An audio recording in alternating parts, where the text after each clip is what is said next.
Pas de paternalisme, mais pas de faiblesse non plus. C'est le en même temps africain d'Emmanuel Macron. Le président français évoque une épidémie de putsch dans le Sahel. Il s'est exprimé tout à l'heure devant les ambassadeurs français réunis à l'Élysée, sauf Sylvain Ité, ambassadeur français du Niger, qui lui n'a pas fait le déplacement. Il n'a pas quitté le Niamey, comme le demandaient les militaires au pouvoir. Extrait du discours d'Emmanuel Macron. Au Niger en ce moment même, et je salue votre collègue et vos collègues qui nous écoutent depuis leur poste, vous avez rappelé que être diplomate est un engagement, parfois risqué, qui suppose l'esprit de responsabilité que vous avez toujours démontré dans ces situations difficiles, comme les années précédentes nous avions eu à le vivre en Afghanistan ou ailleurs.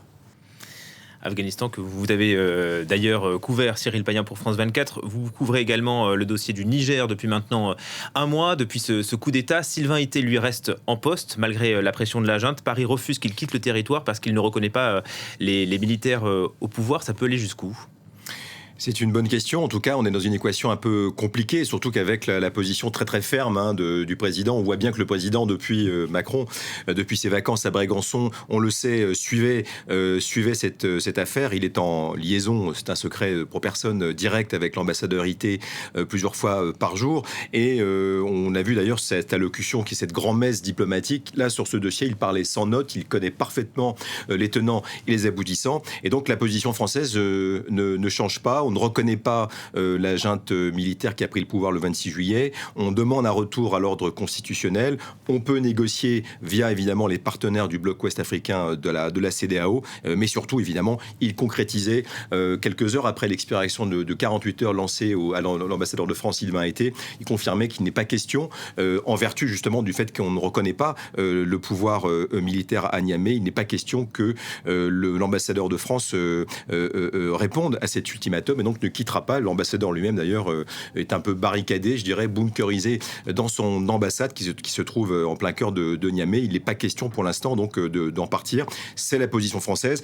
C'est une position assez risquée, étant donné que la France a été très très vite bouc émissarisée dans le discours anti-français qu'on a vu apparaître assez vite juste après le coup d'État, notamment dans les manifestations pro-Jean, dont une, le 30 juillet, a très dangereusement dégénéré, puisque l'ambassade a été attaquée, et dans des conditions assez compliquées. Il s'en est fallu de peu qu'il y eût y avoir une réaction violente de la part du service de sécurité, tant il y avait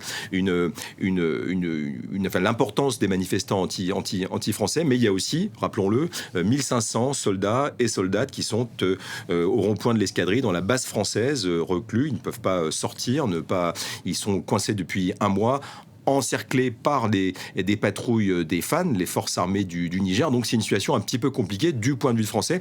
Et puis encore une fois, avec qu'il soit orchestré ou pas, la fabrication et le développement de non pas de ce sentiment anti-français, mais ce discours anti-français qu'on voit bien dans les manifestations qui redoublent. Et donc cet ultimatum qui avait été lancé est un moyen de pression supplémentaire. Et là, on a bien vu avec les affirmations du président qu'il n'était pas question de fléchir. C'est un peu l'esprit des Français aujourd'hui. C'est vrai que c'est un sentiment anti-français, il faut le préciser.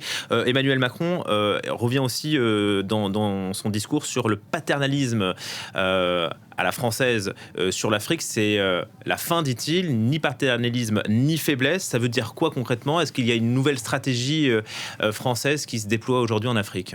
Il va falloir qu'il y ait une nouvelle stratégie, parce que c'est vrai que de l'avis de tous les experts, que ce soit les militaires, les diplomates, c'est le scénario catastrophe, ce qui se passe au Niger, qui était le dernier pays, si on le fait bref, sur lequel la France avait investi, mais d'autres aussi, l'Europe, les partenaires américains, sur le plan de la lutte contre le djihadisme, sur le frein à l'immigration sauvage pour que les migrants aillent en Libye. C'est un pays démocratique, stable, un des derniers îlots, et qui était incarné par le président Bazoum, qui, je le rappelle, lui aussi est toujours en otage dans sa résidence depuis un mois. Les stratégies, il faut en trouver. Alors il y en a sur la table, mais c'est le scénario catastrophe, puisque quand on redéploie après le départ du Burkina Faso dans des conditions difficiles, et puis du Mali, 5000 hommes redéployés au Niger, en investissant évidemment presque tout sur ce pays. Il y a d'autres bases françaises, mais c'est extrêmement compliqué. Je rappelle que les ressortissants français, des centaines de ressortissants français ont été évacués, donc une action très drastique qu'on n'a pas vue au Mali ou au Burkina Faso, par exemple. Donc c'est des messages politiques assez difficiles, mais in fine, on l'a bien compris même dans le discours du président, quand il parle, vous le disiez, de paternalisme, ni faiblesse.